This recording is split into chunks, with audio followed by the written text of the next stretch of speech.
Did you need medical? It was the early morning hours of Thursday, January 1st, 2026, a time when most of Milwaukee was either sleeping off the celebrations or deep into the revelry of a new year.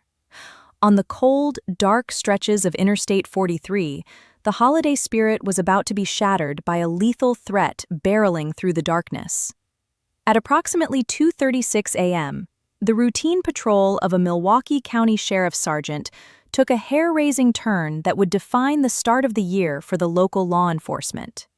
A silver Mercedes-Benz was reported heading northbound, but it was dangerously situated in the southbound lanes, creating a high-stakes game of chicken with every innocent commuter on the road. The sergeant knew the clock was ticking before a head-on collision claimed a life. With lights flashing and sirens wailing, the hunt for the rogue vehicle began under the dim glow of the city lights. The sergeant broadcasted the emergency over the patrol channel, his voice steady despite the adrenaline. He had spotted the Mercedes near the North Avenue exit, its headlights glaring like twin daggers against the flow of traffic. Every deputy in the vicinity was now on high alert, coordinating to intercept the wrong-way driver before a tragedy struck. This was no simple traffic stop. It was a race against time to prevent a violent felony stop from becoming a fatal wreck. The driver seemed oblivious to the chaos she was causing, or perhaps too impaired to comprehend the reality of the situation. As more units flooded the freeway, the sergeant decided to flip his vehicle around, attempting to pace the Mercedes while warning other drivers with his air horn. The tension on the airwaves was palpable as dispatch tracked every move, praying the perp would yield before the inevitable crunch of metal. Then, the unthinkable happened. Instead of swerving or braking, the Mercedes continued its relentless march against the grain, slamming directly into one of the responding squad cars. The impact was sickeningly loud, a violent collision of steel and glass that echoed through the quiet night. The deputy behind the wheel of the patrol car, who had been trying to box in the vehicle, took the brunt of the hit. For a few terrifying seconds, the radio went silent, the only sound being the hiss of steam and the groan of twisted metal. Miraculously, the deputy managed to key his mic, his breath coming in short, sharp bursts. He reported that he was okay, though his vehicle was totaled. The driver of the Mercedes, however, didn't seem to realize the severity of what just occurred. He sat behind the wheel, staring blankly as the flashing blue and red lights illuminated his face. With the suspect vehicle finally stationary, deputies moved in with extreme caution, transitioning into a full felony stop protocol. The threat level was high. They didn't know if the driver was armed or simply incoherent. The sergeant approached the smashed Mercedes, his weapon drawn but ready to de-escalate if possible. Inside, he found 23-year-old Zachariah, a young man who looked more like a confused college student than a criminal mastermind. Zachariah appeared dazed, his eyes struggling to focus on the uniformed officers surrounding his door. When asked if he was all right, he offered a sluggish nod, seemingly unaware that he had just rammed a law enforcement vehicle. The air inside the car was thick with a suspicious odor, hinting at the true cause of this near-fatal encounter.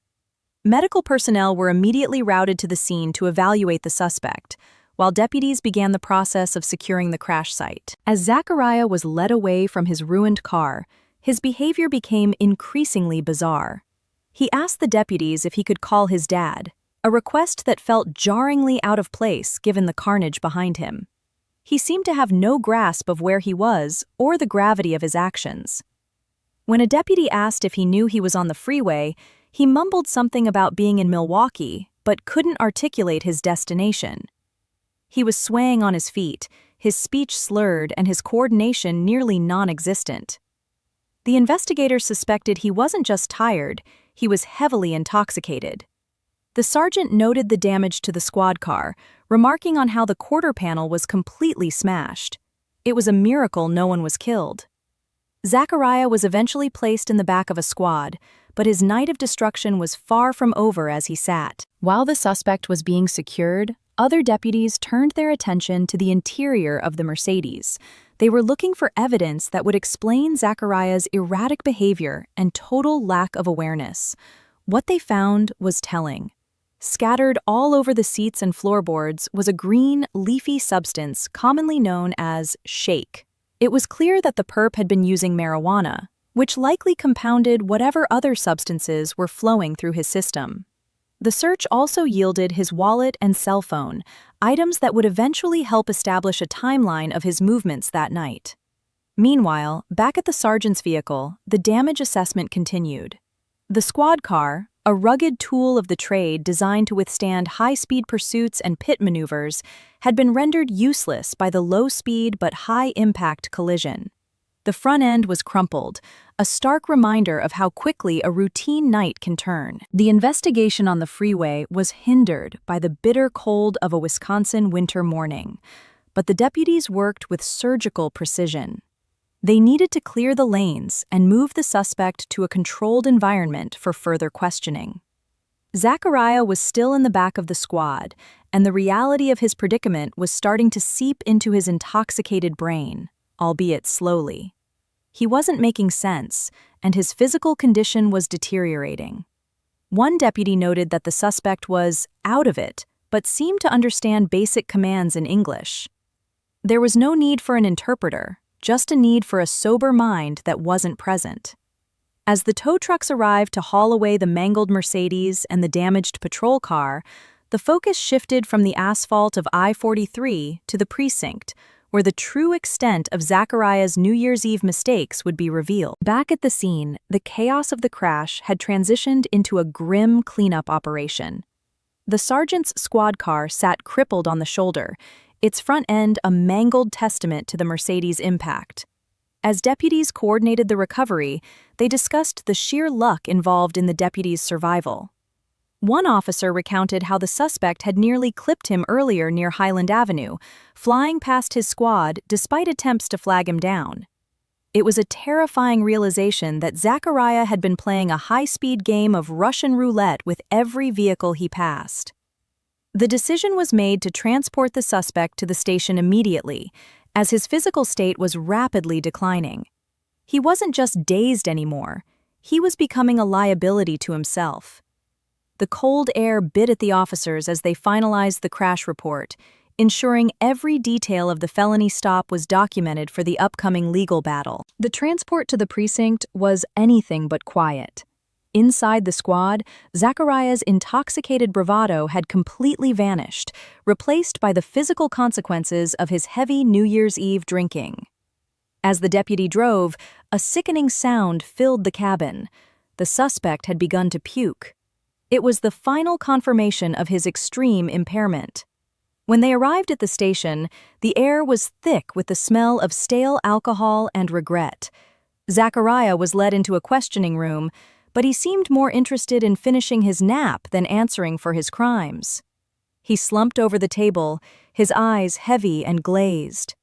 The investigator tried to establish a rapport, asking simple questions about where he was coming from and how much he had to drink.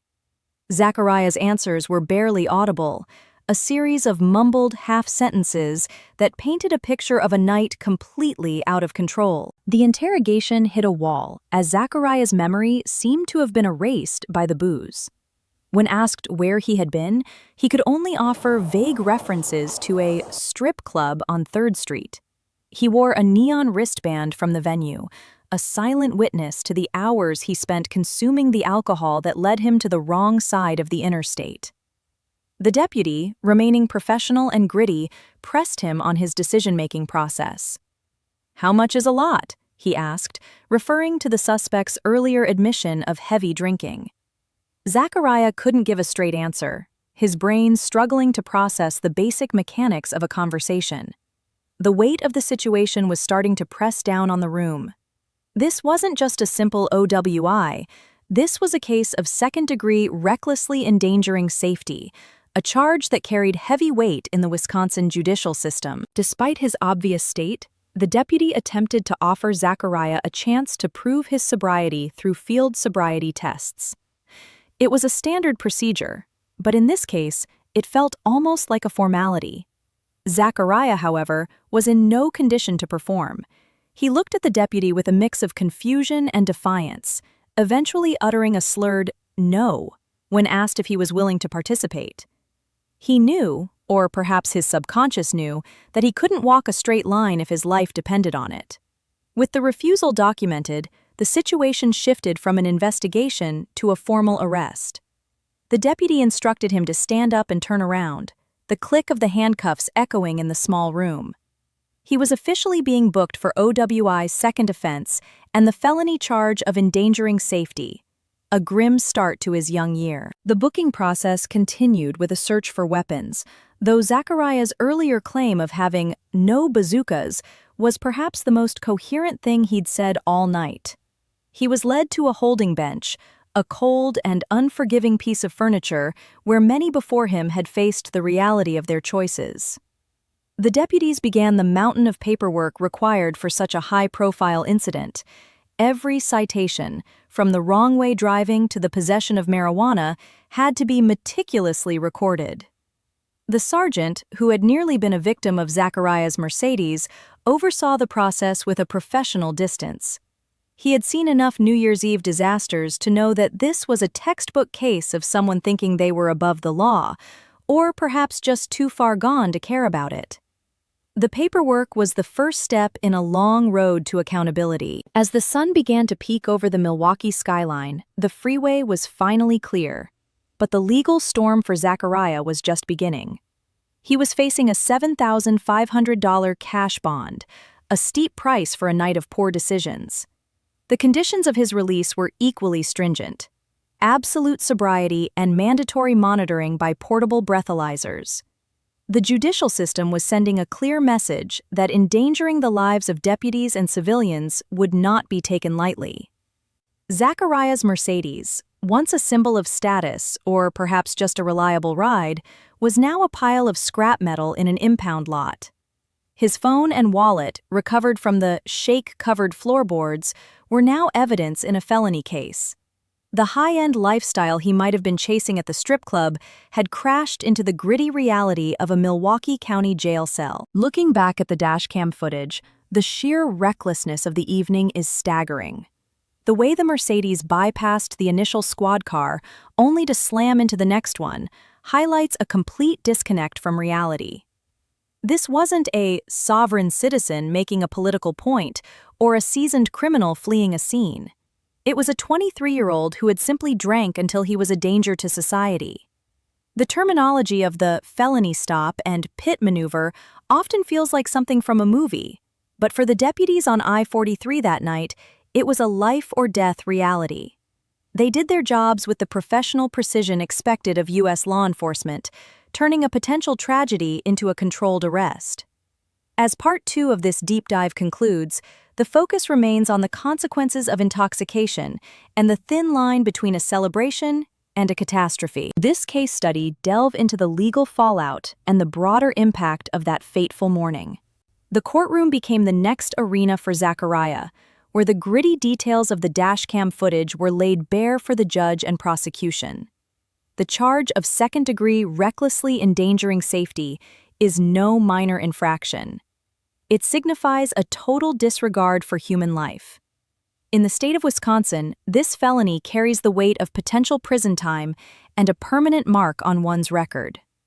Prosecutors pointed to the repeated opportunities the defendant had to stop, from the initial sighting by the sergeant to the near miss at Highland Avenue. Each bypassed exit and ignored siren served as an aggravating factor in the eyes of the law.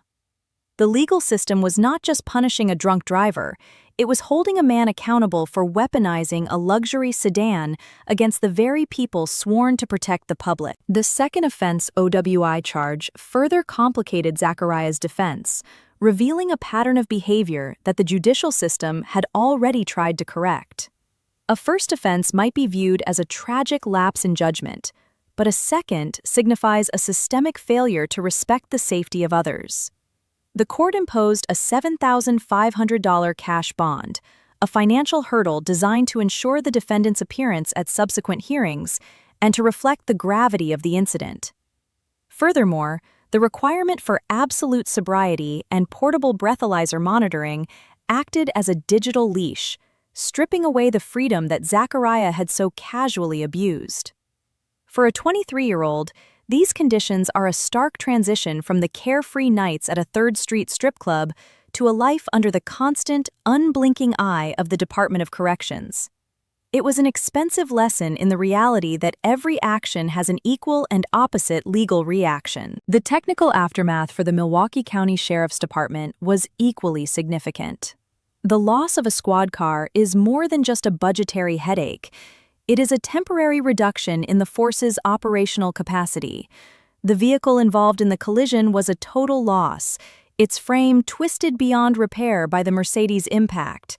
Maintenance crews and investigators spent hours meticulously documenting the damage, ensuring that every dent and scratch was cataloged for the insurance and legal claims. The deputy who survived the hit was lucky to walk away with only minor injuries, but the psychological toll of a head-on collision at highway speeds cannot be understated. This incident served as a chilling reminder to every officer on the graveyard shift that the most dangerous perp isn't always the one with a gun. Sometimes it is the one with a steering wheel and a blood alcohol level twice the legal limit. Looking back at the physical evidence, the shake found scattered throughout the Mercedes told a story of its own. While the primary focus was on the alcohol impairment, the presence of marijuana suggested a polydrug use scenario that is increasingly common in modern traffic fatalities. Combining substances often creates a synergistic effect, where the impairment of one drug amplifies the other, leading to the total cognitive shutdown seen in the suspect. The investigators noted that while the amount of marijuana was small, its presence established a clear link to the suspect's lifestyle and decision-making on that New Year's Eve. It wasn't just about a few drinks, it was about a reckless disregard for personal and public safety fueled by multiple intoxicants. This detail ensured that the recklessly endangering safety charge remained central to the prosecution's narrative, painting Zachariah not as a victim of circumstance, but as a deliberate participant in a dangerous game. The broader community reaction to the footage was one of collective shock and gratitude. When the Milwaukee County Sheriff's Department released the dashcam video, it went viral, serving as a visceral public service announcement against impaired driving. Citizens watched in horror as the silver Mercedes drifted into the wrong lanes, oblivious to the sirens and lights. The professional, calm response of the deputies involved was praised, highlighting the gritty reality of law enforcement where split-second decisions prevent mass casualty events. It reinforced the necessity of the felony stop procedures and the courage required to box in a moving vehicle. For many, the video was a wake-up call that the dangers of the road are not always about speed or weather, but about the human element behind the wheel. The story of Zachariah and the Mercedes became a local legend of survival and a textbook case for future academy recruits. In the end, the case of the New Year's Day wrong-way driver serves as a haunting epilogue to a night of celebration. Zachariah's journey from a strip club to a jail cell is a path paved with poor choices and mangled steel. He entered the year 2026 not with a resolution for growth, but with a list of felony charges and a ruined reputation. The Milwaukee County Sheriff's Office continued their patrol, their ranks momentarily thinned by one vehicle, but their resolve strengthened by the successful apprehension of a lethal threat. As the sun rose on January 2nd, the freeway was quiet once more. The glass and debris swept away, leaving only the scars on the asphalt and the lessons learned in the booth. This has been a deep dive into the reality of American crime, where the line between life and death is often as thin as a double yellow line on the I-43.